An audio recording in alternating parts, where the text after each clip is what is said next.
Karbala लटकाए दिन भर गलियों में भटकता रहता। इधर उधर पड़ी प्लास्टिक की बोतलें और पुरानी चीजें उठाता रहता। फिर शाम को उन्हें बेचकर 2 वक्त की रोटी कमाता। थुंग थुंग अपनी बीवी और बच्चे के साथ एक टूटी हुई झोपड़ी में रहता था।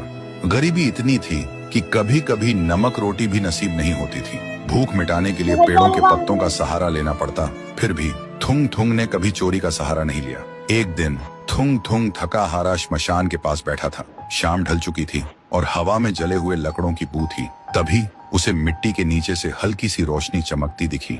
वह धीरे से उठा और मिट्टी खोदने लगा।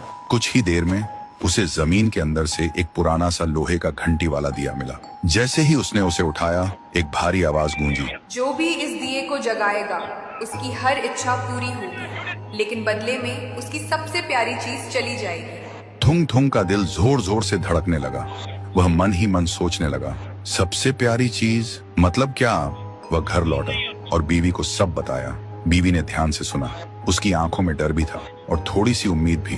फिर बोली, 3 दिन से बच्चा भूखा है, क्यों ना पहले खाना मांग ले। थुंग थुंग ने कांपते हाथों से दिया जलाया और धीरे से बोला, हे दिए, मेरे भूखे बच्चे के लिए अनाज दे दो, बस पेट भर खाना दे दो। अचानक पूरी झोपड़ी अनाज और रोटियों से भर गई। बीवी खुशी से रो पड़ी। लेकिन उसी रात थुंग थुंग ने देखा उसका बच्चा चुपचाप कोने में बैठा है और उसे पहचान नहीं रहा। सुबह तक बेटा उसका नाम भूल चुका था। थुंग थुंग टूट गया, लेकिन घर में अनाज था और भूख खत्म हो चुकी थी। उसने खुद को समझाया, बाद में बच्चे का इलाज करवा लूंगा। फिर उसने सोचा, एक और बार इस्तेमाल कर लेता हूँ। इस बार उसने मांगा, हे दिए, पक्का मकान और दुकान दे दो। पलक झपकते ही टूटी झोपड़ी की जगह एक सुंदर पक्का घर बन गया और बगल में भरी हुई दुकान खड़ी थी। थुंग थुंग खुशी से बीवी के पास दौड़ा, लेकिन उसने देखा उसकी बीवी पत्थर की मूर्ति बन चुकी थी।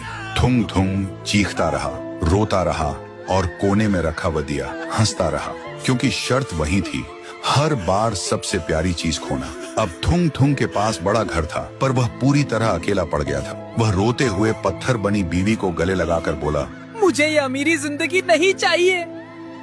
मेरी बीवी और बच्चे को पहले जैसा कर दे, भले ही हम भूखे रहें। दिए की हंसी अचानक रुक गई। एक तेज रोशनी हुई। जब रोशनी हटी, न पक्का घर था न अनाज का ढेर। फिर वही पुरानी टूटी हुई झोपड़ी थी, लेकिन सामने उसका बच्चा खेल रहा था और बीवी मुस्कुरा रही थी। थुंग थुंग ने सुकून की सांस ली और उस मनहूस दिए को वापस श्मशान ले जाकर मिट्टी में हमेशा हमेशा के लिए दफना दिया।